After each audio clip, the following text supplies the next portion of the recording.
Hello students, welcome to online sessions of Grade Tutorial. In the last session, we have started with business classification of business activities, which is classified into industry and commerce. We are done with industry part, and today we are going to discuss commerce. Commerce is that part of business activity which is concerned with distribution of goods and services produced by industry. It includes those activities which are essential for maintaining a free and uninterrupted flow of goods. Commerce bridges the gap between producer and consumer by exchange of goods and services for money or money worth. Commerce is further divided into trade and auxiliary to trade. जैसे हमारा discussion पहले भी हुआ है, industry business की जो activities है वो दो में क्लासिफाइड है, industry and commerce.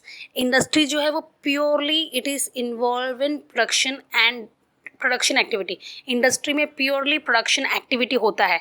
And commerce is that part of business activity which is concern with distribution of goods and services produce by industry. Industry में प्रोडक्शन होता है और कॉमर्स में डिस्ट्रीब्यूशन होता है. It include all those activity which is essential for maintaining a free and uninterrupted flow of goods. Commerce में वो सारी एक्टिविटीज़ होती है जो बहुत इम्पॉर्टेंट है. ये प्रोसेस को कंप्लीट करने के लिए for maintaining a free and uninterrupted flow of goods. Commerce जो है it bridges the gap between producer and consumer by exchange of goods and services for money और money worth.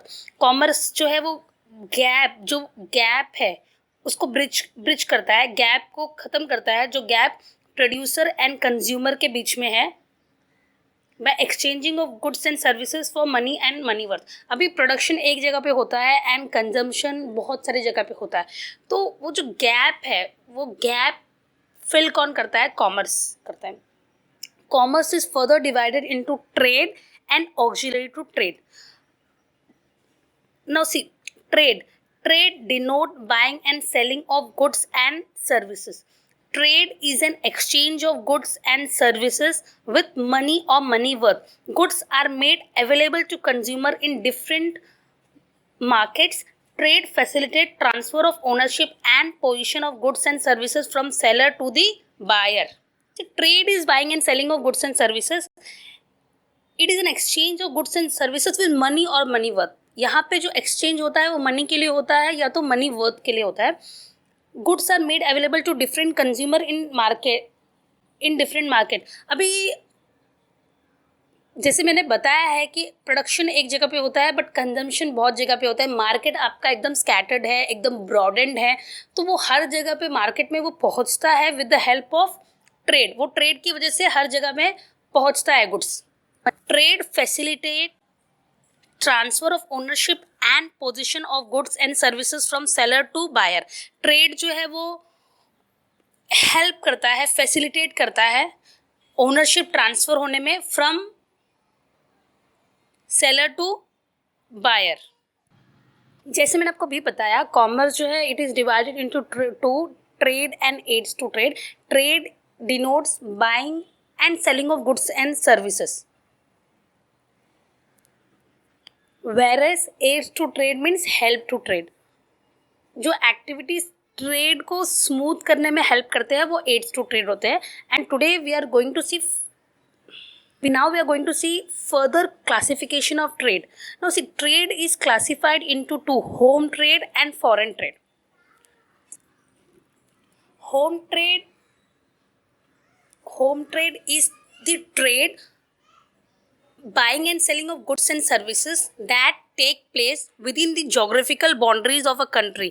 It is conducted with local currency for exchange of goods and services. See, जो home trade होता है, home trade मतलब जो buying and selling activity आपके with in geographical boundaries जो होता है वो होम ट्रेड होता है, जहाँ पे आप लोकल करेंसी को आप यूज़ करते हो for exchange of goods and services. See ये अगर जो भी मतलब अगर समझो जो भी इंटरनेशनल जो भी ट्रेड का जो भी रूल्स एंड रेगुलेशन है वो यहाँ पे फॉलो नहीं करना पड़ता, बिकॉज ये होम ट्रेड है, ये आपके विद इन जोग्राफिकल बाउंड्रीज होता है। यहाँ पे लोकल करेंसी यूज होता है for exchange of goods and services.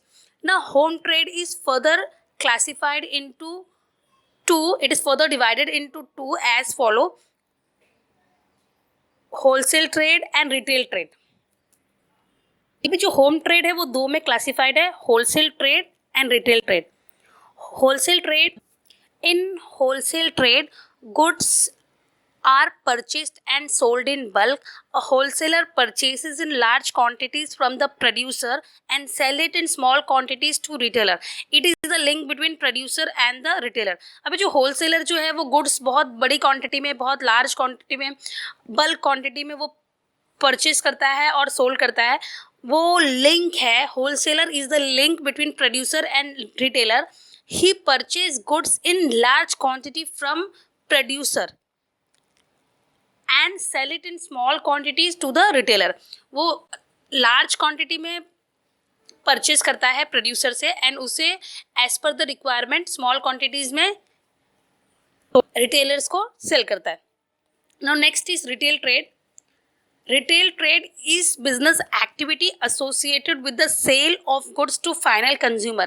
A retailer is the one who purchase from the wholesaler or sometimes directly from the producer and sell them in smaller quantity to the final consumer. Retailer is the link between wholesaler or sometime manufacturer to ultimate consumer. See, हम सब जो है वो retailer के contact में आते हैं। Retailer ये लास्ट चेन है इन the chain of distribution, and ये गुड्स जो है वो गुड्स जो है वो होलसेलर से परचेस करता है, या समटाइम्स वो मैन्युफैक्चरर से भी परचेस करता है, एंड ये अल्टीमेट कंज्यूमर को जो है वो गुड्स सेल करता है in smaller quantity as per their requirement. Retailer है, ये गुड्स प्रोड्यूसर से, होलसेलर से परचेस करता है, एंड समटाइम्स बहुत रेयर केसेस में प्रोड्यूसर से डायरेक्टली परचेस करता है and as per the requirement ये कंज्यूमर्स को सेल करता है। तो he is also called as the last link in the chain of distribution. He is directly connected to consumer. He act as link between wholesaler and consumer. Now let's see foreign trade. When trade take place between different countries, it is known as foreign trade. When boundaries of two countries are crossed, then different currency are used. It is further divided as, see, जब trade जो है वो दो countries के बीच में होता है, जब ट्रेड जो है वो बाउंड्रीज क्रॉस करता है तो उसे फॉरेन ट्रेड कहा जाता है। Foreign trade, external trade, and यहाँ पे अलग करेंसीज यूज होती है। अगर आप किसी फॉरेन कंट्री से अगर आप गुड्स परचेज कर रहे हो तो you have to pay them in their currency. आपको वो आपकी करेंसी जो है कन्वर्ट करके उनकी करेंसी में क्या करना पड़ेगा, आपको पे करना पड़ेगा।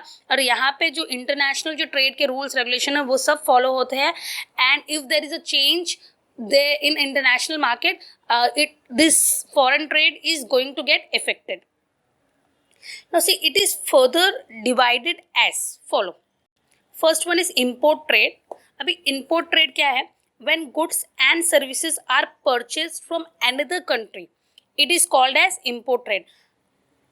जब गुड्स एंड सर्विसेज आप दूसरी कंट्री से परचेस करते हो तो आप इम्पोर्ट कर रहे हो, आप बायर हो, आप गुड्स को जोग्राफिकल बाउंड्री के बाहर से आप किसी फॉरेन कंट्री से आप गुड्स परचेस कर रहे हो, तो that is import. Next is export. When goods and services are sold to foreign buyer, then it is called export as export trade. जब भी आप एक्सपोर्टर हो, जब भी आप सेल कर रहे हो, आप अपने गुड्स को किसी फॉरेन कंट्री में आप सेल कर रहे हो, तो you are exporter and this is export trade. Now next is entrepot trade. It is the combination of import export trade. जो एंट्रीपोर्ट ट्रेड है ये दोनों का कॉम्बिनेशन है। It involves importing the goods from one country and reselling these goods to another country. Example, Indian seller importing goods from Japan and re-exporting same goods to Africa. See, जो एंट्रीपोर्ट है यहाँ पे दो कंट्रीज इन्वॉल्व नहीं है, यहाँ पे तीन कंट्रीज इन्वॉल्व है, and it is a combination of import and export trade. It involve importing goods from one country. आप किसी एक कंट्री से आप गुड्स को क्या कर रहे हो, इम्पोर्ट कर रहे हो, आप उसको फर्दर प्रोसेसिंग कर रहे हो, उसको आप रीपैकिंग कर रहे हो, and you are selling it to another country. आपने किसी एक कंट्री से गुड्स को परचेस किया है, इम्पोर्ट किया, देन आपने उस गुड्स को फर्दर प्रोसेस किया है, and then you have reexported it, then you have resold it. तो आपने इसको एक्सपोर्ट कर दिया. तो ये है entry port. Involve importing the goods from one country and reselling these goods to another country. Now let's have a quick revision. Recapitulation. See, business activities is classified into two: industry and commerce. Industry is concerned with production activity, production of goods and services. Next, commerce is concern with distribution. Industry में production होता है, commerce में distribution होता है. Now commerce is further classified into two, that is trade and aids to trade, auxiliary to trade. अभी जो trade है वो फर्दर क्लासिफाइड है home trade and foreign trade. Home trade में हमने दो देखा, होलसेलर, रिटेलर. होलसेलर है जो बल्क क्वांटिटी में परचेस करता है प्रोड्यूसर से एंड उसे as per the requirement of retailer sell करता है. होलसेलर लिंक है मैन्युफैक्चरर और रिटेलर के बीच में. अभी जो रिटेलर है, he is the last link in the chain of distribution. वो होलसेलर से परचेस करता है एंड अल्टीमेट कंज्यूमर को सेल करता है.